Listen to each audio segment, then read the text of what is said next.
As decisões informadas começam aqui. Apoie o jornalismo independente e garanta acesso aos artigos de opinião exclusiva. A verdade não tem preço, mas as notícias que dão forma aos seus hábitos de leitura, sim. Agora, com 20€ de desconto. Assine em observador.pt.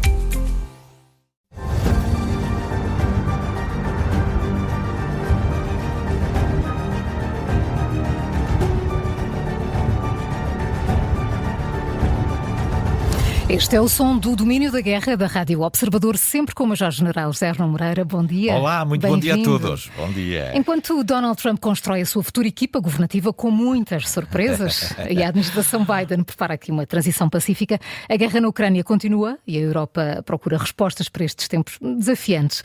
Talvez por isso, General, propunha olharmos para os últimos desenvolvimentos nestes três planos: Estados Unidos, Europa e Ucrânia. Muito bem, muito bem. Bom, vamos começar então pelos Estados Unidos. Esta semana ficámos a saber que, para além de ter ganho a presidência e de ter ganho o Senado, também a Casa dos Representantes caiu para o lado dos republicanos. Portanto, é o pleno. Trump fez o pleno. Isto significa que ganhou muitíssimo poder e muitíssima liberdade e ação estratégica para a condução da sua política. Ter poder é o elemento essencial para transformar quer a sociedade internacional, quer a enorme guerra que Trump tem internamente pela frente. Bom, porque há aqui duas linhas de ação que me parecem muito significativas. Uma é no plano interno e a outra é no plano externo. No plano interno, a sua guerra é uma guerra de natureza cultural.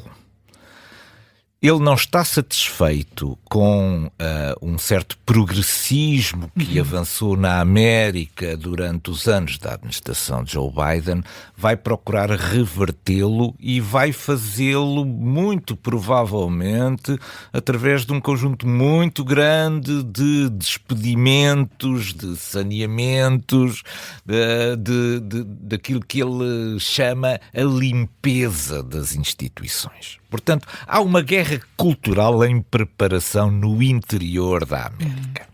Depois há uma linha exterior, uma linha externa. Essa linha, nós temos definido essa linha como transacional, mas eu acho que o termo não é extraordinariamente preciso. Transacional é o método. O método é que é transacional. E hoje vamos falar dos métodos de Trump. O método é transacional, mas Trump vê-se como transformacional. Isto é, capaz de impor no sistema internacional também uma ordem favorável aos Estados Unidos, que retire os Estados Unidos de todas estas pequenas guerras que acabam por chamar sempre os Estados Unidos para o colocar numa posição de força no sistema internacional. Portanto, isto é transformacional. O método é que é transacional, como nós vamos ver. Bom, Trump não é o único ator do sistema internacional. Há outros atores no sistema internacional que não querem naturalmente dividir poder e muito menos manter o poder que a América tem no sistema internacional. Para conduzir esta política, Trump tem uma ideia, que é a sua ideia. E esta sua ideia ainda não foi transformada num planeamento que seja público e conhecido por todos nós. Mas nós vamos conhecendo os atores e esta semana ficámos a conhecer dois atores essenciais. Um deles é Marco Rubio, o senador, que vai substituir Antony Blinken como secretário de Estado. Bom, este é um papel absolutamente fundamental. Basta ver Antony Blinken só ao Médio Oriente, foi para aí 12 vezes. Foi para aí 12 vezes. Portanto, o papel de Marco Rubio é também este papel. É um papel que Trump caracterizou da seguinte maneira: alguém que pode ser unificador com os nossos aliados e pode ser um adversário terrível para os nossos adversários. Bom, tem sido um dos líderes mais vocais naquilo que diz respeito ao eixo do mal. Isto é, em relação, sobretudo, à China, mas também à Venezuela, a Cuba, ao Irão. Marco Rubio tem sido muitíssimo assertivo. E até mostrou no início uma postura mais firme contra a Rússia, apesar de, agora, como fazendo parte da equipa de Trump, já suavizou esta sua posição. Mas eu recordo que Marco Rubio tem para a NATO uma importância extraordinária e também isto não tem sido muito referido. Ele foi um dos poucos republicanos que votou a favor do impedimento de o presidente dos Estados Unidos poder retirar os Estados Unidos da NATO sem autorização do Congresso. Isto não é uma má notícia para a NATO. Significa que num momento difícil, Marco Rubio esteve do outro lado. Esteve do lado que protegeu a permanência dos Estados Unidos da NATO. Este aspecto é, do meu ponto de vista, muito significativo.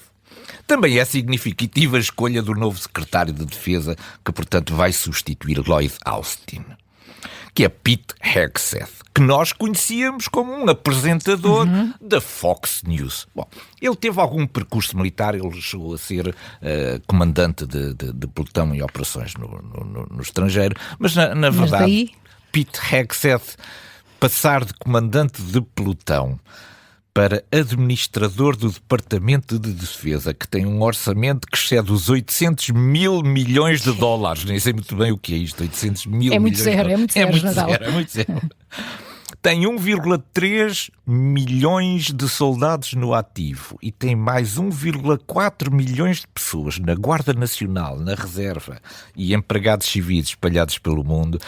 É um salto qualitativo muito grande de comandante de pelotão para administrador desta passando pela apresentação da Fox enorme News. máquina. Mas então porquê é que foi escolhido? E esta parte aqui é, do meu ponto de vista, interessante. Pelo menos da minha análise, do prazer que me dão estas análises.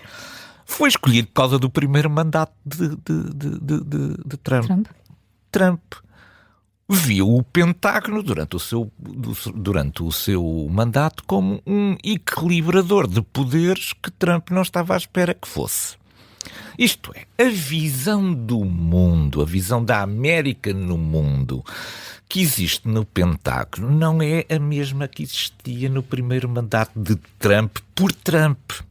E Trump sempre considerou que o Pentágono foi um obstáculo à sua política externa, nomeadamente naquilo que é a visão sobre as alianças militares.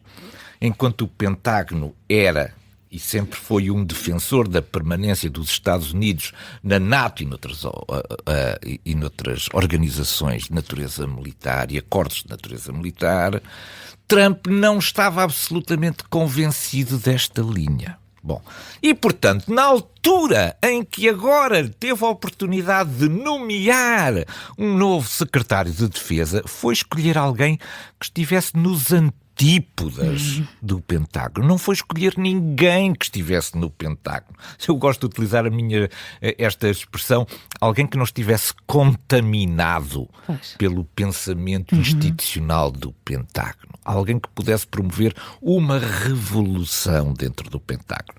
Portanto, para além daquela guerra cultural interna, também vai haver uma guerra interna dentro das instituições, porque Trump quer garantir que este conjunto de instituições fundamentais para a sua política externa lhe são leais e não constituem um contrapoder em relação às suas ideias. Bom, e a Europa? Bom, a Europa voltou outra vez ao ponto zero. Primeiro desfez-se o eixo Paris-Berlim. Já não falam, Macron já não fala com Scholz. Scholz já parece completamente derrotado e humilhado, já marcou eleições. Já admite falar com Putin outra vez, não percebo bem porquê, que justificações é que Scholz quer fazer, porque falar com Putin quando Scholz está numa posição de fraqueza também não parece claro. muito favorável. E a Ucrânia está naturalmente preocupadíssima com tudo isto. Quem é que se tem destacado no meio desta enorme indefinição europeia sobre isto? Tem sido o presidente da Polónia, Tusk, tem sido o homem que tem, de alguma maneira ainda, procurado segurar aqui um conjunto de cordas que permitam, pelo menos, que a Ucrânia não sofra diretamente o embate do dia 20 de janeiro, que é o dia da tomada de posse. Por outro lado, a Rússia tem aproveitado para dizer que não está disposta a ceder milímetro nenhum em relação àquilo que são as suas grandes aspirações. A Rússia está preparada para continuar a guerra. E esta ideia de que a guerra vai acabar quando Trump chegar ao poder, tem muito que se lhe diga, será um dos temas que eu irei procurar desenvolver hoje na cortina de fumo. Mas, portanto, para já a Rússia, a imagem que procura passar é que a chegada de Trump não vai alterar nada daquilo que são os seus objetivos. E, portanto, aguardamos. Eu não diria serenamente, mas preocupados, talvez.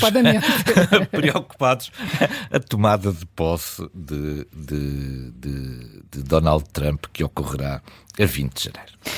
Na nova administração norte-americana, parece ser ganho a linha do apoio inequívoco a Israel e da hostilidade para com o Irão.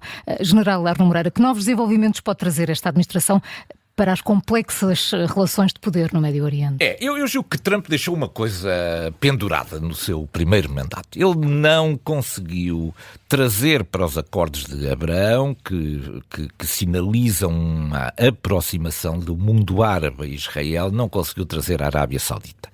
Também porque o Irão boicotou, através do ressurgimento do apoio ao Hamas e ao Hezbollah, suscitou aqui perturbações na ordem internacional que impediram que a Arábia Saudita se sentisse em condições de se aproximar de Israel. Portanto, o Irão para já ficou marcado também ficou marcado dentro do pensamento de Trump por ser um obstáculo grande àquilo que gostaria verdadeiramente de Donald Trump deixar como marca do seu mandato, que era trazer para o Médio Oriente um acordo entre a Arábia Saudita, um acordo de amizade, de economia, etc., entre a Arábia Saudita e Israel. E, portanto, temos aqui um foco muito importante. Para isso, é preciso resolver o problema em Gaza.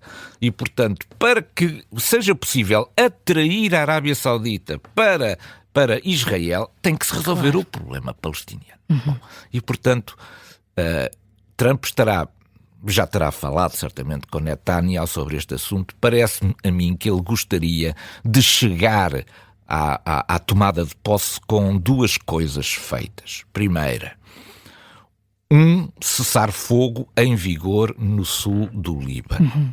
Segunda questão, um plano para Gaza que permita a Donald Trump não ter que perder imenso tempo a resolver a questão do empenhamento de Israel neste conjunto de conflitos. Bom, e, portanto, para isso, há uma enorme liberdade estratégica que foi concedida a Netanyahu, e Netanyahu está a aproveitar essa liberdade estratégica para, até ao dia da tomada de posse de Trump, poder ter mais ou menos a casa arrumada. Para quê? Para que Trump possa entrar e dizer: eu não disse que ia acabar com a guerra, eu disse que ia acabar com a guerra. E, portanto, Netanyahu, que tem um imenso apoio de Trump, estará certamente também disponível para retribuir esse apoio a Trump, flexibilizando um conjunto de posições que tem evitado que se tenham chegado até ao momento a cessar fogo, apesar das 12 ou 13, já não sei, viagens de Anthony Blinken ao Médio Oriente.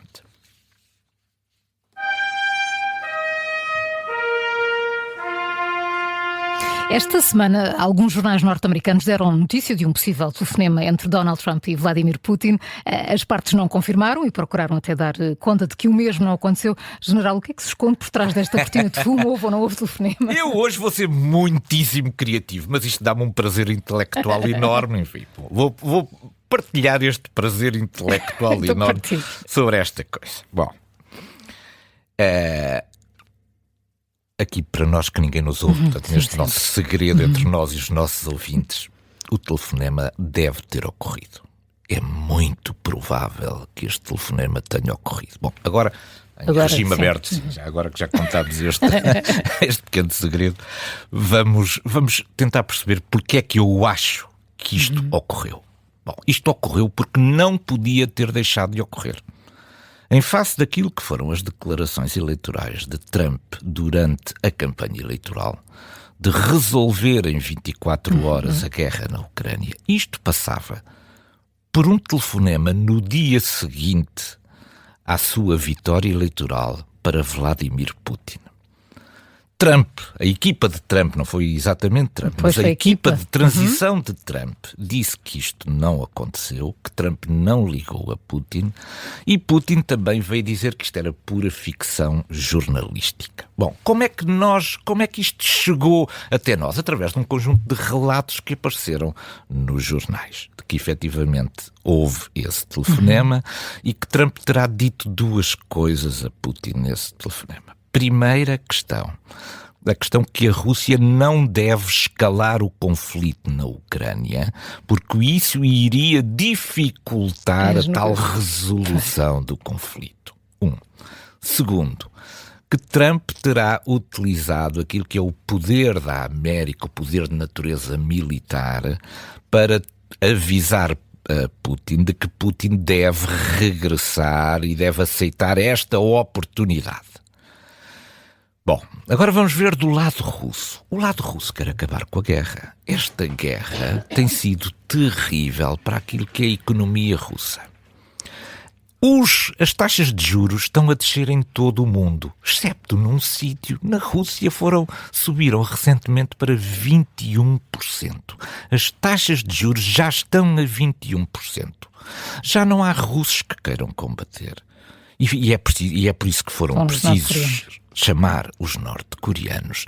E a situação económica da Federação Russa agrava-se todos os dias.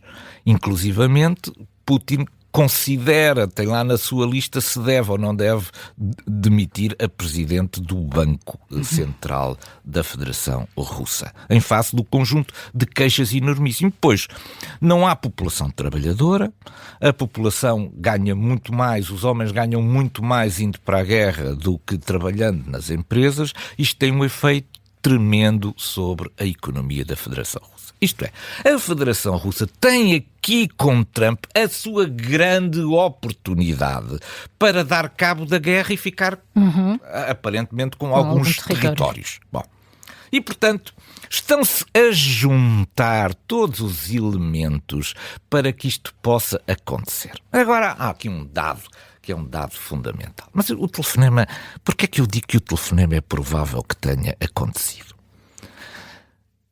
Vladimir Putin marcou para os dias a seguir às eleições norte-americanas a conferência de Valdai. Para quê? Para ter tempo para falar sobre as eleições norte-americanas. Ele sabia que as eleições eram no dia 5, marcou o fórum para ter oportunidade para falar. E o que é que disse Putin em Valdai?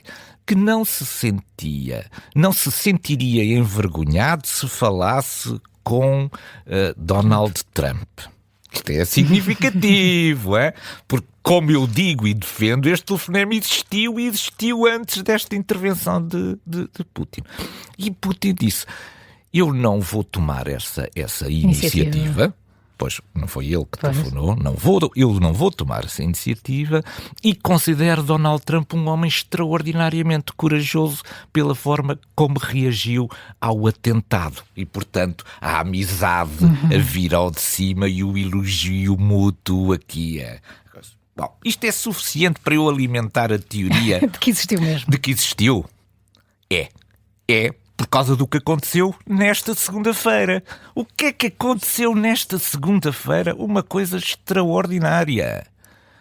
Elon Musk telefonou ao embaixador do Irão nas Nações Unidas, pediu uma reunião que foi aceita pelo embaixador do Irão, do qual se tratou de quê? De como é que se eliminam as tensões entre os Estados Unidos e o Irão.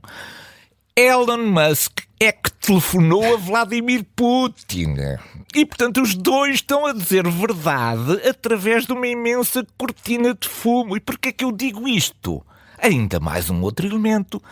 Porque Musk foi quem falou com Zelensky no outro dia. No outro dia, quando houve um telefonema de Trump para Zelensky, quem falou ao telefone foi Elon Musk.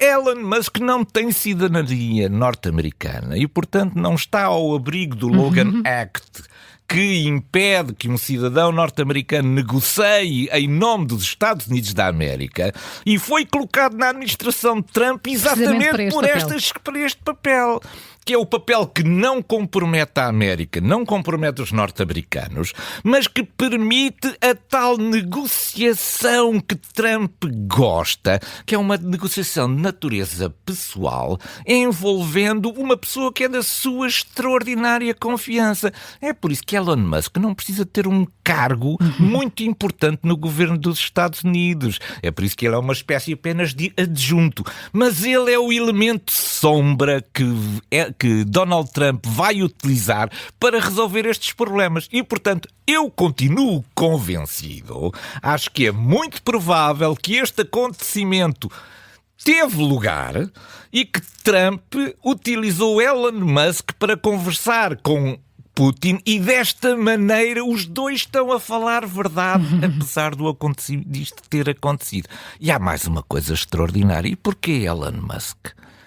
Porque há um mercado de 144 milhões de utilizadores na Federação Russa que não têm acesso, muitos deles com qualidade, à internet, e o sistema Starlink de Elon Musk poderia ser uma contrapartida para um conjunto de concessões que a Federação Russa daria em relação aos Estados Unidos. Isto é uma teoria da conspiração. Por acaso, não é? É uma teoria da conspiração. Não tenho absolutamente prova nenhuma, mas que isto tudo encaixa muito bem nisto tudo. Vamos ver um dia se eu não tenho razão sobre este assunto e se este telefonema não aconteceu exatamente logo nas primeiras horas de mandato de Donald Trump, utilizando Elon Musk como o seu negociador.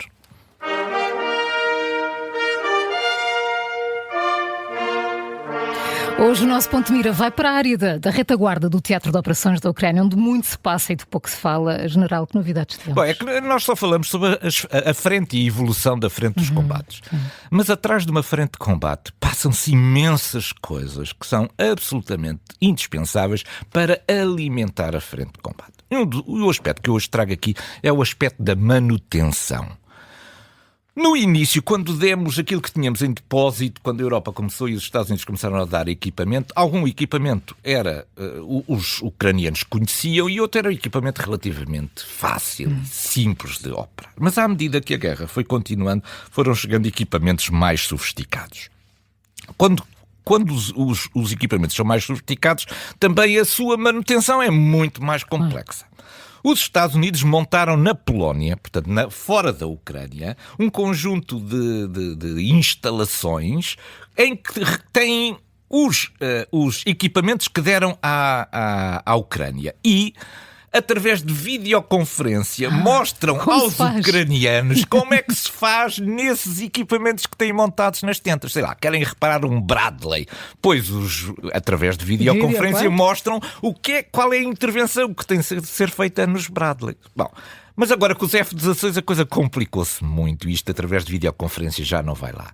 É que esta semana o Ministério da Defesa, portanto, o Departamento de Defesa norte-americano, autorizou que um conjunto de empresas americanas possam destacar os seus técnicos para dentro da Ucrânia para proceder à manutenção destes equipamentos mais complexos. E, portanto, vamos ter, efetivamente, não pessoal militar, mas vamos começar a ter técnicos de manutenção americanos a funcionar já dentro da Ucrânia em apoio a estes sistemas sofisticados. Muita coisa se passa na retaguarda da qual nós não temos. É verdade. General Arnaud Moreira, gostei muito. Foi um prazer. Da guerra e da sua teoria do telefonema. Vamos ver se eu não tenho razão. Vamos ver se eu não tenho razão. Até para a semana. Até para a semana. Um bom fim de semana a todos.